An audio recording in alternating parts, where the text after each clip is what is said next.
tani të nis pak me atë prologun dhe monologun si mund ta quaj se është shumë i gjatë, por unë e kam bërë pak koncize për ta kuptuar më mirë. Lariska titullohet.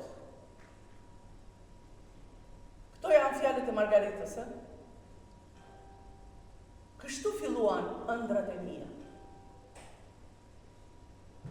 Mua më thërisnin kur isha e vogël, Lariska, do thoni ju pse. Sepse në shtëpinë tonë, në Lushnjë, kishim një obor të madh. Dhe mbas oborit tonë, kishte shumë pula. Ne kishim shumë pula në shtëpi, por njëra prej tyre ishte me ca pika, laramane, dhe unë gjithmonë i thoja Lariska. Më pëlqente që ta thrisja Lariska. Kishim dhe një rap të madh, ku ai derte tegët poshtë dhe unë ngulohesha në të, futesha në brenda dhe fshihesha. Shumë herë unë lexoja aty. Një ditë, duke lexuar, dëgjoj një kakarisje pulesh. Me një herë unë ngrita dhe vete shikoj. Çfarë shikoj? Pash pulën Lariska që po ngrohte vezë. 30 kokra vezë. Me vajtat e mamaja dhe i thash, mama, Lariska po ngrohte 30 kokra. Mamaja më pani dhe u çudit. Pastaj tha, u sa mirë, shpëtuam për një muaj ushqimi. Jo, i thash, nuk dua ushqim nga vezët e Lariskës. Dua që ato të bëhen zonjë, të vegjël të bëhen dhe pula. Mamaja më pak kështu, më lëdhatoi kokën dhe më tha, e po mirë, ashtu si thua ti, moj Lariskë, ashtu do ta bëj. Dhe e la Lariskën të bënte 30 kokra vezë, i bënte zonjë. Dolën pulat, disa prej tyre dolën laramane dhe me pika. Tani të gjitha të bëheshin Lariska. Edhe ti më thoshe mamaja, kështu je, tamam Lariska, e shkati që kur ishe në bark me shqelma më gjuaje.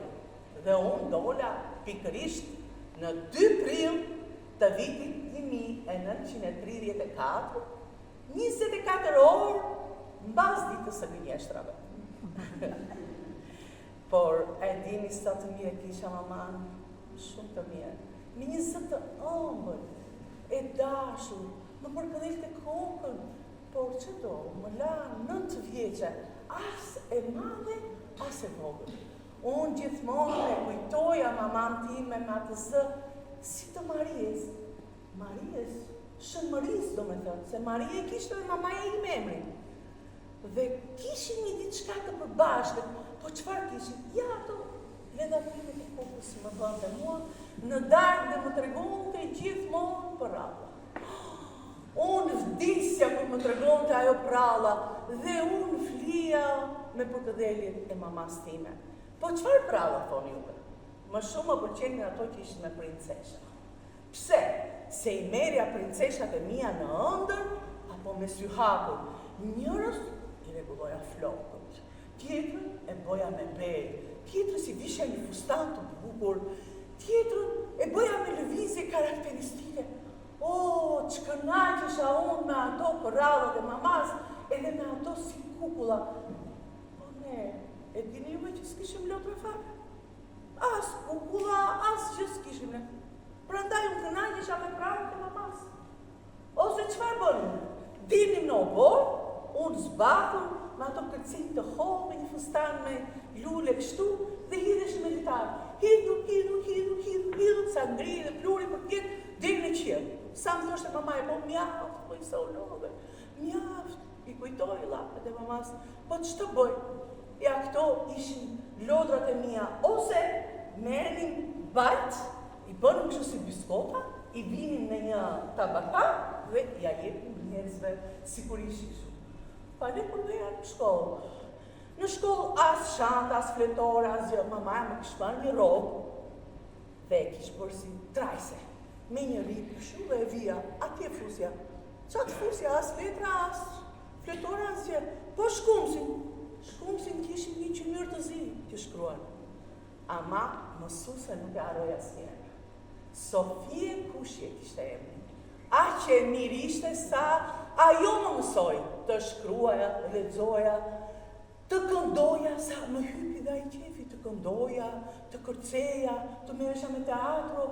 Dhe prallat e mamas nuk më hypin nga mendja, më hypi një dashuri e madhe. Do t'i që na erdhi një regjisor në shkollë. Edhe ai regjisori direkt më tha mua, "Dëgjoj pas këtë talent."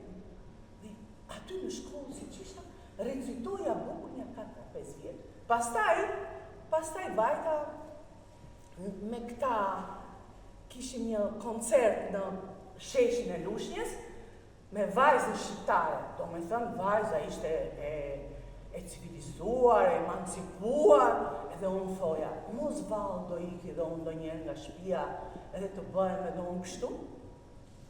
Edhe ashtu ndodhi. Unë vajta në Tiranë në vitin 1949 dhe në moshën 15 vjeçare vajta në teatrin kombëtar.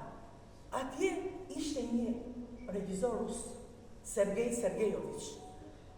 Më mori ai dhe më pa dhe më tha, "Ti qënë ke tamam për roli kryesor, sepse roli kryesor ishte një vajzë ruse me flokë bjonde dhe shumë e bukur, sepse edhe mua mamaja më kishte thënë që jam e bukur." Kështu që më thoshte që edhe ti je shumë e bukur, prandaj duhet të luash role të bukura. Lëre, po e di si e kam qarë atë rolin ati rusit. Dhe sa ere kujtoj, këto ishin nismat e para që fillova teatri.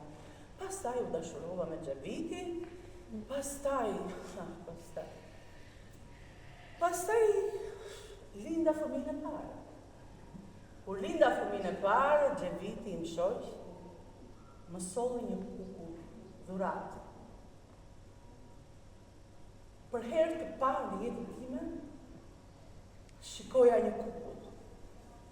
E mora kukullin dhe e vendosa në komodinë. E dini që ajo kukulla është edhe sot e kësaj dite atje? Thoshte Margarita.